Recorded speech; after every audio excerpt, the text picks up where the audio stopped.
2 seconds. One. Yep. It's working.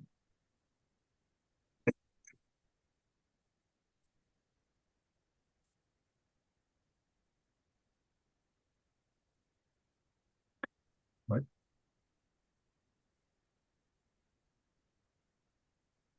Yeah.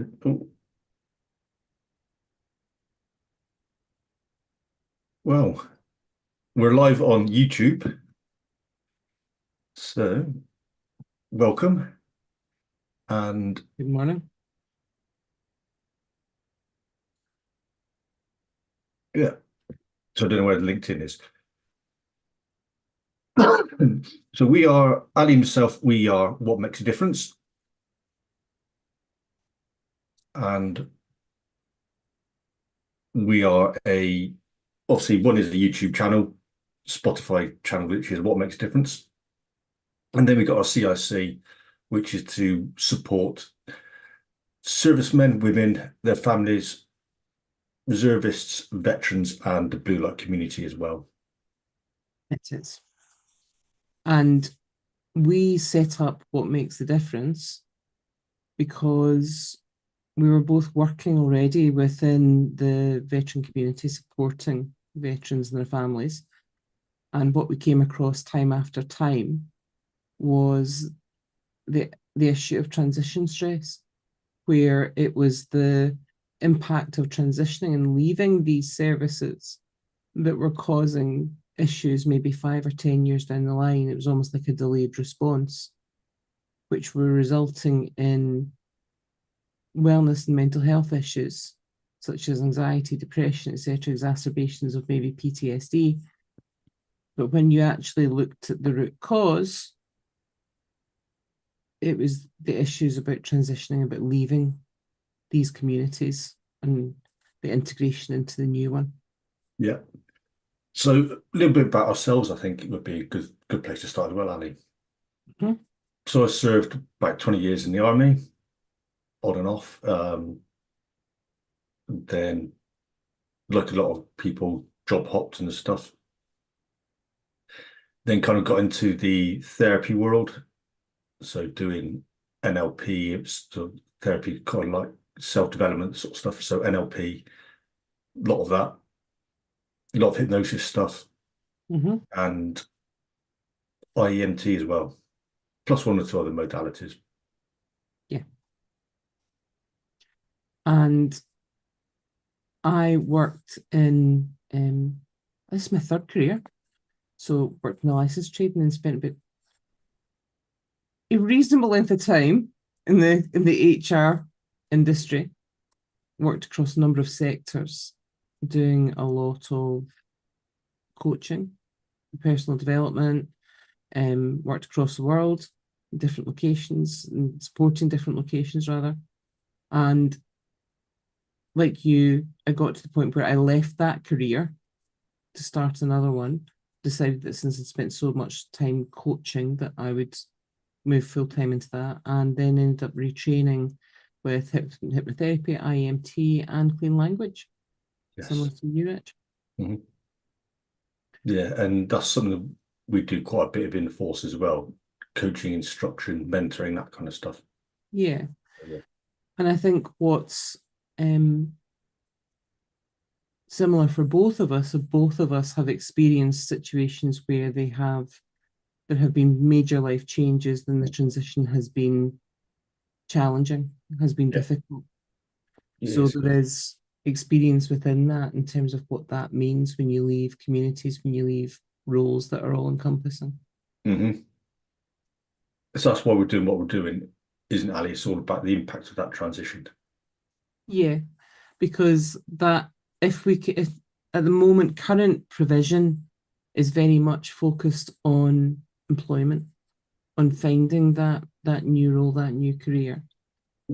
Which And obviously is an essential thing to be doing. You can't leave people hanging around. it is essential, yes. But if you think about how long the military spends literally, I suppose, designing your thinking, your mindset, your values, your beliefs,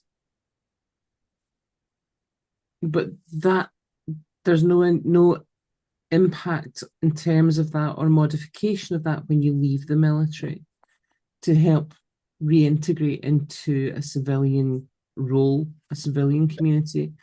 And some of the assumptions within that are very, very different. The Mhm. values, the beliefs are different. They're not as constant as you would get within the military. And that can be a significant challenge trying to adjust to that, trying to wrap your head around that. Absolutely. So that's what we do. Hmm.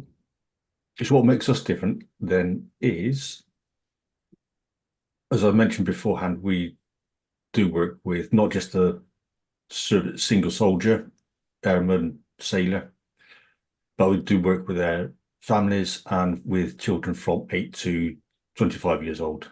So that sort of dependent age group, because they also go through that adjustment period as well with that family. And in quite a few cases, the families aren't able to cope or deal with having a spouse back home on a permanent basis, on a more of a permanent basis.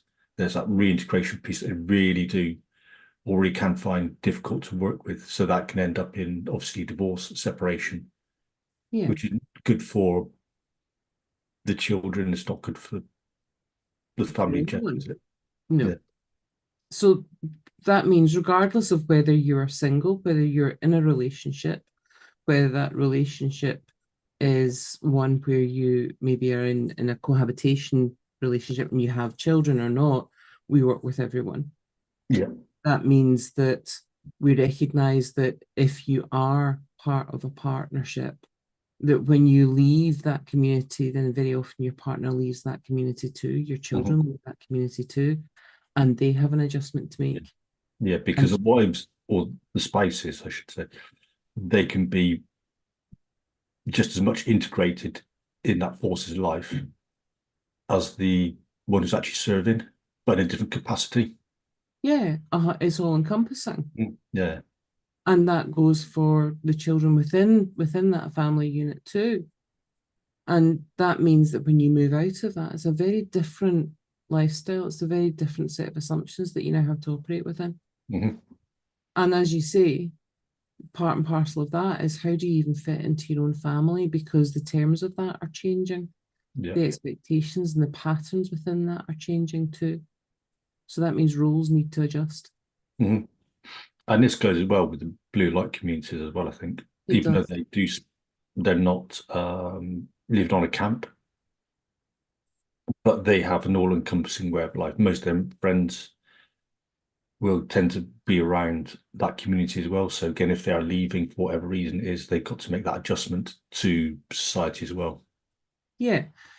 If I think about most careers or most sectors that I've worked within, I tend to find that I've had circles of family or circles of friendship that are external to my work environment that operate as many communities within communities.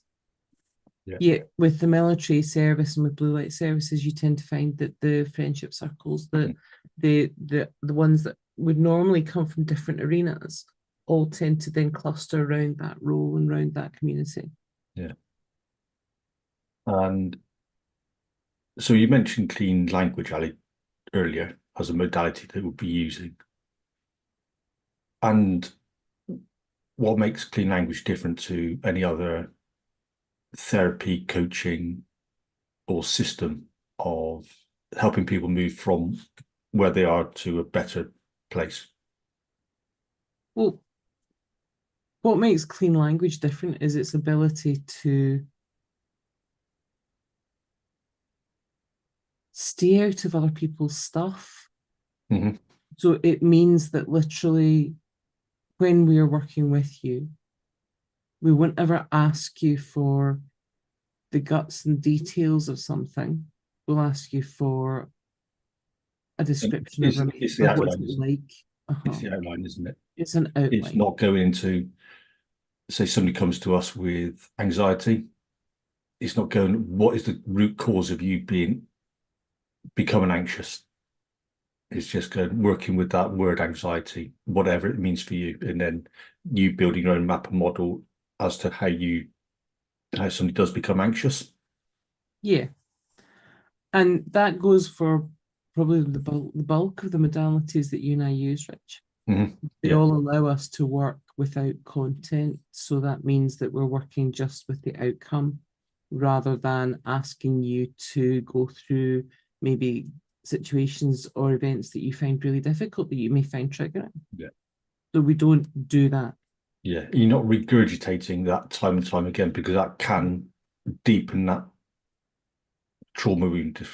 It can be really, really tough. Yeah. And And there that, has to be a better way than regurgitating, reliving that experience day in, day out. yeah. And we also work with what's happening now. Hmm. Yes. And so with clean language, you also use systemic modeling, So which is tell us like a bit about which is a systemic group. modeling. Yeah. So that's a group side. So clean language was developed by a psychiatrist called David Grove, who was a New Zealand psychotherapist. Yeah. And he was using it for Vietnam veterans, and that was on a one-to-one basis.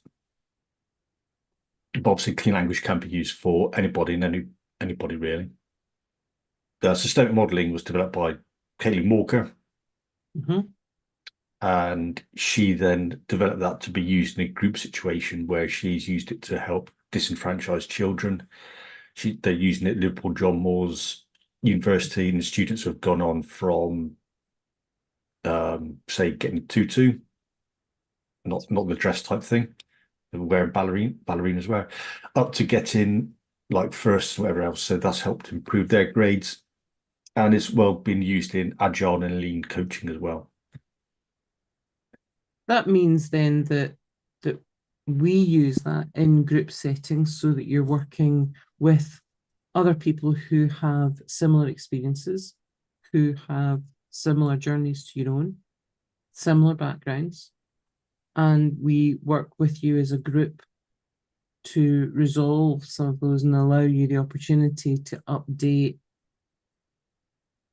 what's currently happening for you. Yeah. And you can also pick somebody else's model as well. Excuse me. Because we all do Uh, things differently. Yes. So if you find that somebody's doing something in one way, you can go, right, I'll go and try that on for, I'll adapt it to my way of doing things and give that a go and see, oh, yeah, that's actually really quite a good way of doing something. What it does is it allows, I suppose, supported updating Yeah. of our behaviors, our Mhm. patterns, our responses.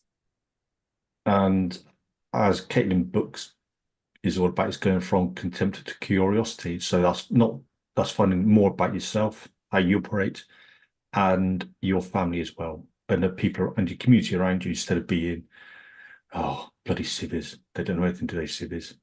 Well, a nice side effect is that you will find that in your conversations, your everyday conversations within your everyday interactions, you start to approach them differently. Hmm. You start to approach them with an awful lot less assumptions. Yeah. And you start to get an awful lot more curious about what's going on for the other people. You start to pick up the capacity to sense check and to clarify at a whole different level what's going on for someone. Mhm. And if you can imagine as well that using this for your children, how well they'll be able to adapt and how their thinking and questions will be a lot better. So you may, instead of the typical, how'd you get on today at school? It's all right, wasn't it? You may be able to elicit more from them and they'll be able to ask you as well better questions. So that's a really useful tool that comes with clean language and systemic modeling. You tend to find there's a significant reduction in misunderstandings, Hmm. a significant reduction Yeah. as you learn these patterns. And that's one of the lovely side effects is that what we're doing isn't a one off, it's giving you that capacity to operate in that way. And that ripples across your personal life, across your work life, across your friendships. Hmm. Yeah.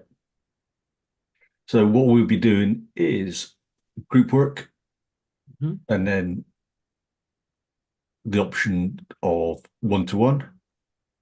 Yep. So that means at any point, whenever you start working with us, you will have a one-to-one with either Rich or I. And that's to kind of gather what you want to get from it, to understand what your goals are, where you are at that moment. And then as we work with you as a group, if there's any need for some additional support, then those one-to-ones will be there as well. Group work has a lot of power in it as well. Massive. Yeah. There's a whole lot more healing, for want of a better word, can happen within group work rather than just that one-to-one facilitation. Yeah. Well, without necessarily going into detail, you and I have taken part in these group activities and these sorts of elements. And I know that every time I do, I'll quite happily sign up to do that all over again, because every time I learn something new about myself. Every time. And there's also people that we do know of, and all they will do is group work anyway because they find the effects are a lot more beneficial. Because they find it so powerful. Yeah. Yeah. So obviously we'll be working mostly online, which makes it easier for people to jump on, get some work through their stuff. Mm-hmm. And so we're looking at like a 6-week course Mm-hmm. with weekend workshop or retreat, depending on how it plays out. Then another 6-week program, another weekend, and then catch up about 6 months down the road. So Yeah. And that means then that those weekend workshops allow us to work with your extended family members, maybe your children, etc., to integrate the learning and to do something a little bit more intensive, but also to have a wee bit of fun. yeah. So we're bringing in. We've got people who said they will come along and do various other activities rather than listen to us going on all the time. Yeah. Yeah, Mhm. which would be a nice break for both of us. Yeah. Mhm. So where do we cover, Rich? So we cover all of the United Kingdom, and there's no reason why uh, veterans who live in, say, in Spain, Thailand, or wherever else can't join on the lives, or sorry, join on the online sessions. But obviously, they'd have to fly in to do the weekend retreats. Mhm. But So that means it's easily accessible. All you really need is somewhere quiet to join us for the weekly Zooms. They would normally be between an hour and a half to 2 hours long, and then you would be in a set group for that duration. mhm, You get to know everybody else as well. So there's a that networking as well, isn't it? Building yeah, that community. and there's also that relationship and that bond of trust within these people too, within the people that you're working with. Yeah. So as I mentioned earlier, the age limits that we're working with is 8 to 25. For children. Yeah. Mhm. And for the service leavers, and for the partners, and for the individual service leavers, there is no age limit. It's Mhm. literally if you've served, you qualify. And it doesn't matter what tour, what theatre, wherever you worked in, it doesn't matter at all. Not No. like some who go, oh, because you only served in this theatre, then we'll only look after you there. We'll do what we can to accommodate. Yeah. So if in doubt, give us a buzz, drop us a line, ask. Yeah. So, one thing is, so we're looking at hosting the weekend retreats workshops. So we're looking at one in England, one in Wales, and one in Scotland, which hopefully makes it a bit easier for people to travel to and get to and from. Yeah. Mhm. Cost, Ali? Well, at the moment, we are doing everything we can to make sure that we limit cost for participants. So that means in an ideal scenario, that cost would be at nil Mhm. to participants.